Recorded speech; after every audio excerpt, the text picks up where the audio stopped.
Well, everybody, we are back today and we have Brett joining us. Brett, how are you? I'm good, Nick. How are you? I am great. Heather, how was vacay? Vacation was great. I feel like I'm having deja vu. I know, right? How are you, Heather? I'm great. I'm living the dream. And we have little man with us today. He's enjoying. And guys, this is your first time seeing the new layout for the podcast. Welcome to the studio lounge. Nick's Right. Lounge. Yeah. This flips down so when Kelly kicks me out, I have a bed here if I need it. Um, It has a nice feel to it. It does. It does. I actually find myself coming here to get away from the craziness of the office. Like Hmm? today, Steve sent me a text. He's like, "Hey, where are you?" I said, "I'm hiding." He goes, "I'll be up." He already knew I'm in the studio. So it was kind of cute. Good. So, well, guys, we are going to take and we're going to continue to dive into our code of ethics and just falling right in line. We're falling into Article 2. Brett, what would you say is one of the biggest things of this article that maybe either is misinterpreted or misunderstood? I think with Article 2, probably the thing that realtors fail to appreciate is the scope, the potential scope of Article 2. So, it reads at the beginning, realtors shall avoid exaggeration, misrepresentation, or concealment of pertinent facts relating to the property or the transaction. So, for many years, when I first started working with realtors and understanding the articles and the Code of Ethics, this was described to me as the article that requires realtors to comply with the seller's disclosure law. and there is that, but it's got a wider scope. I mean, so on the one hand, it's the realtor that fails to properly advise their seller to disclose something could be facing an Article 2 violation, or the realtor that is too clever with how they disclose something could be subject to an Article 2 violation. But it can also be used for, the realtor that uses the tools on the camera to make the 6 foot by 8 foot bedroom look like it's 10 by 12. Mhm. Or using AI in marketing materials and not reviewing it for accuracy. Article 2 may be one of the articles that could be used for misrepresentation. I've also seen charges brought and violations found for misrepresenting, like, for example, creating false urgency. Saying that look, you need to act on this if you're going to put an offer in. You need to do it right now because we only have 3 units left, when in fact there are 12 or 14 units left. Or saying to somebody, hey, I've got a buyer interested, and actually had a situation where the listing agent made the statement, I've got an interested buyer in the property, creating a sense of urgency, but then the buyer walked away and indicated that they weren't interested. And when the agent for buyer 2 asked some follow-up questions, the listing agent never clarified that there was no longer a competitive offer situation. And in that instance, if I'm remembering correctly, grievance added an Article 2 potential violation that was then heard by the ethics hearing panel. So there's a wider scope, a broader scope. It really comes down to exaggerations or misrepresentations in the whole transaction. And I think we talked about this before, and we'll talk about it again. It's hard to anticipate how the articles are going to be interpreted because it's each panel of realtors that hears the case that makes the decision. So, if we've got 5 realtors on a Monday hearing a case and 5 different realtors on a Wednesday hearing the same case with the same fact pattern, they may come up with different conclusions for any number of different reasons: interpretation of facts, weight put on evidence, depending on who board counsel is, if they're involved with the ethics hearing, and how active or inactive they are. I mean, Yeah. I am board counsel to a number of associations that do their own ethics hearings, but I've also represented a number of realtors in front of several different boards over the years. And I've seen some board counsel, and I tend to be a little bit more on the active side, working to not as far as decision making is going, but as far as trying to keep the panel focused on the articles, or the code, the standards of practice and interpreting the articles. I've had other attorneys that are really disengaged, and they're only there in case the chair has a question about legal process. Yeah. And they're not involved at all in what's going on. So all of those are factors in how a panel can interpret it. But there are resources, and the standards of practice really don't give a whole lot of guidance beyond the disclosure obligations. But some of the case interpretations, which are available at NAR on their website, can give that guidance. And realtors more and more consistently that are on the panels that I'm either counsel to or in front of are taking a much more broad application of what it means to have a misrepresentation is part of, of the transaction or in the transaction. And they're taking that more broadly.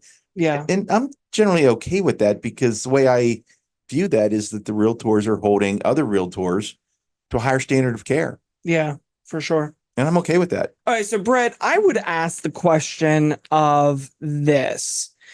If you put a notice out to all agents that multiple offers are expected and a deadline, at what point in time, if multiple offers haven't come, do you need to be updating, or is there better terminology to use? The word psych. Psych. Yes, I like that word, psych. Just kidding. JK. Because I've had it to where on the MLS it states multiple offers are expected, deadline of Monday, whatever Monday's date is, blah, blah, blah. And then I call, oh, well, we got one. So you have one. Okay. And I think, get your scorecard ready, because I'm going to start with, it depends. Oh, Heather, you missed this. So we're now going to have a scoreboard that pops up on the video and keeps track during the podcast. And what it depends upon in my answer is what the market is. Okay. Because in today's market, certainly here in central Pennsylvania, and I'm not sure how inventory is out in your market, Heather, if you're still having multiple offers coming in short periods of time, multiple showings, et cetera. Yeah. Neighborhood. Yeah. Yeah. So that's the thing. I mean, I can honestly expect that there will be multiple offers expected, and the property is moving fast. And do I have, offers due by, say offers are due by Wednesday, July 31st, multiple offers expected. Then if July 31st comes and goes and we don't have an accepted offer by the seller, I think you have an obligation to update. You can't, recycling that becomes problematic or dangerous, risky, not dangerous, risky to do that. There have been so many times, and Nick, I know you and I have had conversations about these types of properties in the past, where you truly do expect to have a flurry of activity, and for whatever reason, even if it's appropriately priced, it just doesn't work. The market just doesn't like it. Yeah. And so there's not the other part about, so the fact that I expected multiple offers, okay.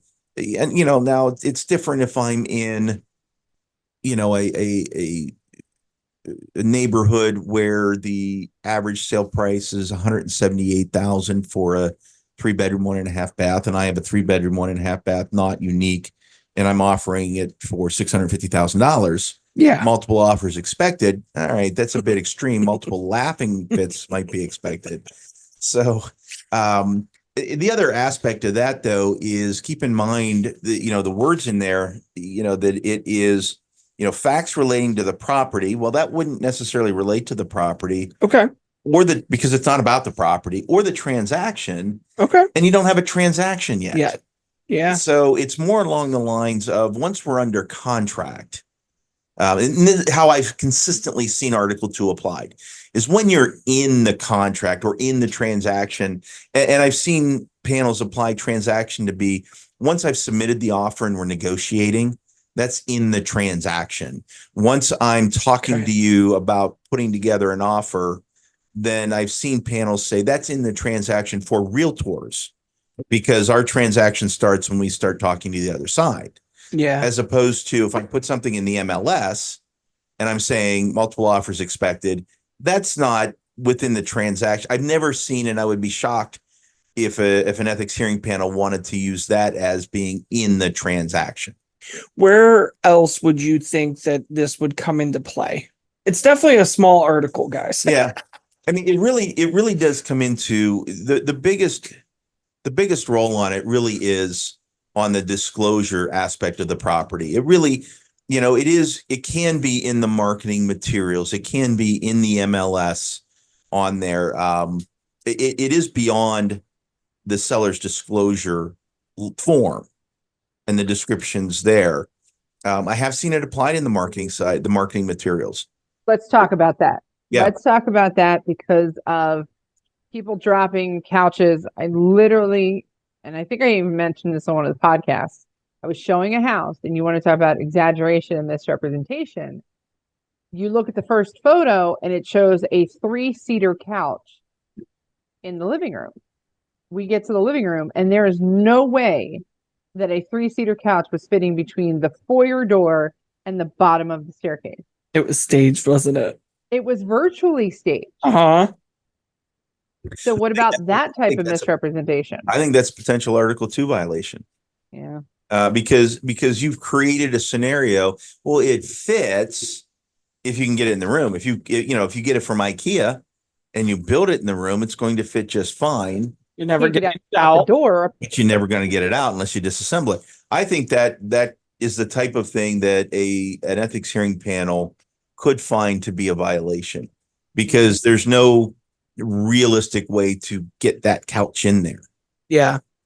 Which then makes the room feel like it's bigger than what it actually is. Right. And it's, you're using, think of it this way. I mean, if I'm using false pretenses to draw in a prospective buyer, there's that fine line between puffing in marketing that you can do in advertising versus a flat out bait and switch. Yes. And when you get, the closer you get to baiting somebody in there, and when they get there and say, wait a minute, oh, this is great, it'll fit right in here.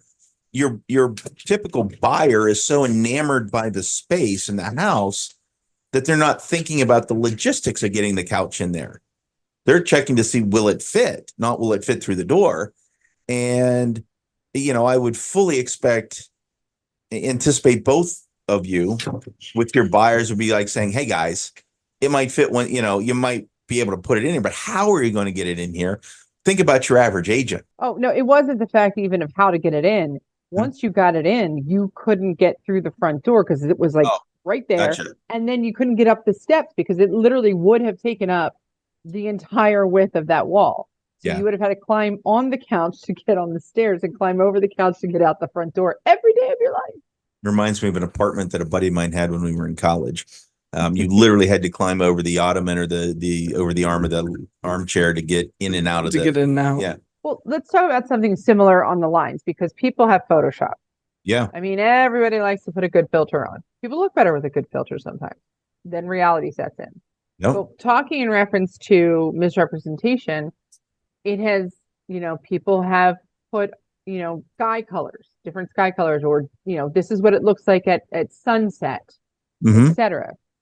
What about, well, there was a telephone pole in the way. There were some wires. So we just brushed a few of the wires away. Changing your skylight. Put the sun in the background, but it's really not an east or west. It's more of a north-south. Those are the types of things that can be a problem. Those are the things that drive realtors bananas. It bothers realtors. It bothers realtors on professional standards committees when other members make those types of changes.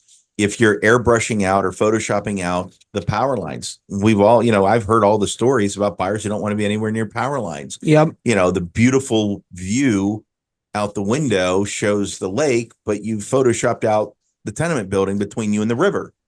And it's not a lake, it's actually the river. Those bother agents, putting the afternoon sun showing beautiful shadows through the window when it's actually at 8 a.m. coming in and hitting where the bed would sit. Those are the types of things that really will provoke realtors. And it's important to remember that that's who your panel is. That's who's deciding whether or not you violated the code of ethics of realtors. So yeah, I think those types of things, Heather, I have seen realtor panels bothered by that to the point where sometimes there's a violation, sometimes there isn't. It depends on, are they, from the perspective of the panel, are they misrepresenting in a material way what the room is or what the house is? So I know what she's talking about with having the, every photographer now offers it to where they do the dated dusk photo. Um, I would also then question, is putting the fire in the fireplace. Oh, I absolutely not. Because if the fireplace is not working or has not worked, or they have not lit a fire in that fireplace, and you go ahead and put a fake fire in there, the assumption is what? That it works. Works. Yeah, I would not in a million years would I do that, I think because that doing that could be a violation. I Okay, that's agree with good to you. know. Yeah. Yeah. See, I do it at the ones where I know that it works, which typically I just flip the switch and have it come on anyways and be real. But I've seen it to where, and I've had buyers ask me, they're like, is that real? Like, did they fire up an a 90-degree day for the photos? And I said, oh no, I can see that that's photoshopped in there. Like, you can tell that it's photoshopped in if you look close enough. But that's a good point that the normal person eye would not notice. Yeah, I think if it's a working fireplace or wood burning fireplace and it can be used and is being used at the appropriate times by the sellers, and they didn't build a fire, it's a wood burning fireplace, they didn't build one for the photos because it was 114 degrees, or even if it was a gas or a propane fire and you just forgot to flip on the switch for the pictures rather than trying to go back to Photoshop that in there, I don't think that's a misrepresentation, because that can actually happen. If we flip the switch, the fire works. If we had built the fire, this is what it would look like. It's the situation, Heather, that you described. It's very problematic. There's never been a fire in there. There's no gas running to it, and there's no actual flue above the fireplace. And we put a fire in there, we're going to have people coming in that they're looking at the house because it has a wood burning or a gas burning fire. Or I think it could, if it's a gas log or a gas burning fire and you make it appear to be wood burning, now you're getting into the gray area. But that also could be because oh my God, I don't want a gas fire because I'm afraid if I flip the switch, I'm going to end up 3 blocks over. When it blows up, I want a wood burning. Or on the flip side is, no way in hell do I want a wood burning fireplace because of the creosote building up. I don't want a fire in the flue. I want gas. And now you're showing it as a gas burning fireplace and it's not, it's wood. So I can see that where it could be under the right circumstances a violation. That really gets into the gray area. Agents don't ever underestimate the value of the consumer's input. It's a knife that cuts both ways. Too many times I've had clients, or I've had realtors that didn't become clients, call me and I've asked about having the client, I don't want to bother them with this. Well, okay. If it's an arbitration, do you want to get paid? It's important to have them. Or if it's an ethics hearing, look, it's, in this case, the allegation is, was there a misrepresentation? And if they come in and they say, oh, no, I never thought for a second that was a real fire in the fireplace, and I didn't care if it was or it wasn't because I was never going to light a fire, then it's more difficult to come up with a finding of a misrepresentation, because the consumer is saying, it didn't mislead me. I knew it was Photoshopped, or I could tell it was Photoshopped, or I wasn't worried about it. Doesn't mean they're not going to find a violation, but that if they do find a violation, then we look at mitigation when we're talking about the sanction and now the input of the consumer. You still might have violated the code of ethics, but instead of having a significant financial sanction, now you're looking at simply some education. So I see this, and I don't know, maybe Heather sees it out her way too, where people put in there that in the agent notes, virtual staging, not to show the actual room size, or when they're doing the floor plans, these floor plans don't actually represent the true What's the word I'm we come looking up for? with words. You're telling an attorney we come up with attorney-like words. Oh, I know. This is just what's in there. And let's be honest, Brett knows it's there. But they'll say like the room dimensions are not the true measured out, it's a virtual floor plan done. Do you feel like when they give that disclosure that it mitigates, or is it best just not to do it? Like most non-lawyers, realtors put too much faith in the value of saying, well, this isn't real. Okay. If it's not real, why'd you put it in there? Uh-huh. If it's a, I'm going to pick floor plans for a 4,000-foot house when this is only 2,800 square feet. Why? Where did you get the plans? What do you really, are you really, and how big is the font in your disclosure? And is this in the public facing comments or the private comments? I put less stock in that. If the disclosure is, the drawing is not to scale, it's a drawing on old fashioned graph paper, and you've got an agent saying these approximate layouts not drawn to scale. That's one thing that I don't think is as problematic as if you're putting up architectural drawings and you're saying they don't necessarily represent the actual dimensions or layout of the rooms. Wait a minute. You're representing that these.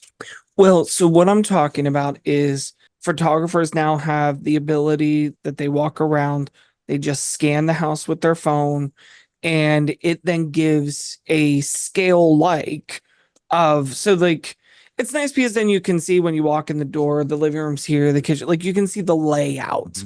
But I've noticed that some of them have dimensions on them, which I'm like, how did the phone actually be able to tell that dimension? So I question, is it correct? And then I've also started noticing that people have started putting in a disclaimer of like, hey, these dimensions are not accurate. These are just for scale kind of comments. Put another mark on your board. Like, it depends. It's that sliding scale of, is this an accurate disclaimer and disclosure and something that's being brought to give somebody a general idea, or is this something that an agent is putting out there in marketing material that's really being used to kind of deceive somebody or lure them into actually looking at the property? What's the looking at it objectively? Does this feel like somebody was just putting information out there that's reasonably close to accurate and telling me that it's intended to be reasonably close but not spot on? Or is this, am I using the photographer? Am I positioning this in such a way that even though I put the disclaimer in there, it looks like these are official drawings of the property, But they're not. but they're not. Yeah. And at the end of the day, when you're talking about misrepresentation and who's filing that complaint, you've got somebody that's coming in and who basically feels like an idiot because they were misled by something you published. And the question is, are they justified in being angry with you for misleading them? Or are they blaming you because they realized they were an idiot for not paying attention to what was right in front of their face? Yeah. And you've got, again, it come back to who's reviewing this. You've got realtors looking at this cold without any context. Are they going to be confused by what they're looking at when they read the complaint and they look at the exhibits, the pictures, the things that are shown? Are they going to say, oh, hell no, this isn't anything close to what the property is? Or are they going to look at it and say, why did the buyer's agent even think this was meant to be real? It's Yeah. why did they think that a picture of Disneyland in the background was accurate for a property that's located in Pennsylvania? Yeah. So there is that scale, that straight face test. So, the code of ethics, the people who teach code of ethics like to teach it like it's black and white. It's not. It's shades of gray. It's shades of interpretation. Like I said, the same different panels hearing the same facts may come up with different answers, and the different agents involved. The evaluation of, for example, Nick, if you or Heather were a respondent in a claim under Article 2, and how you're going to articulate what you did and why you did versus an agent who spent, their 40 hours of class on Zoom because it was during the pandemic and they really didn't have any hands-on training, and now they're you're looking at them going, who told you this was a good idea? And, they realize they took a class from some goofy place like Ohio or something. It's tough. And I will say, said it many times. It depends. Nope, Oh, not this Oh time. Lord. One of my favorite responsibilities when I represent an association is when they handle their own ethics and arbitration matters. To be part of, I participate in the grievance calls with the grievance committee, and you've got one group of realtors that are evaluating the complaint, and then a different group of realtors are on the ethics hearing panel, and I get to hear both sides. And every time that there's a hearing, I'm learning more about how realtors view the code of ethics and their obligations under the code of ethics. And it's just fascinating to me to do that. But it's also How they interpret. how they interpret them. Absolutely. How they interpret them, how they read them, how they apply them, how they interpret them, how they view the actions or inactions of the agents involved, how the agents respond to them, to the allegations against them. The realtors who approach ethics violations as if it's no big deal, and then they're shocked when they get hammered by a finding against them, and it's not lost on an ethics hearing panel when a realtor's not taking it seriously, and that offends the panel. And if you don't take it seriously, if you don't appreciate it, if it's not if they deem it to be a relatively serious or a very serious violation, and they deem it to be not one based on ignorance, but willful disregard, you've got a difference between maybe a $500 fine and a $5,000 fine. yeah. And the realtor that completely dismisses the validity of this, and they get a finding where they have a $5,000 fine and 2 hours of education, and now they're spinning a bearing because this is serious, and now it's too late. Yeah. You missed your chance. Yeah. Because you didn't take it seriously on the front end. So I think the biggest takeaway here, guys, is, one, never mislead. Two, it doesn't hurt to phone a friend. There's lots of times I've sent stuff to Heather and I'm just like, hey, what's your opinion of this? And, get somebody else's side of it, because if it looks fine to you, but then they come back and they go, did that really fit in that space? Because we do this with virtual staging. I've sent it to her and she goes, can that bed really fit? I'm like, it is a little tight. I'm going to have them make it a smaller bed. You're right. Mm-hmm. And it's nice to have that third party objection. So, phone a friend. There's nothing wrong with that. You do not want to get, as Brett just said, you do not want to get to the ethics hearing panel and think that, oh, it's all right and this is just going to be okay. Yeah, absolutely. Awesome. Well, guys, we have so much more to cover with these. We'll be starting Article 3 with our next round, and I look forward to getting this out to everybody. All right. Thank you. Good to see you, Heather. Bye, guys.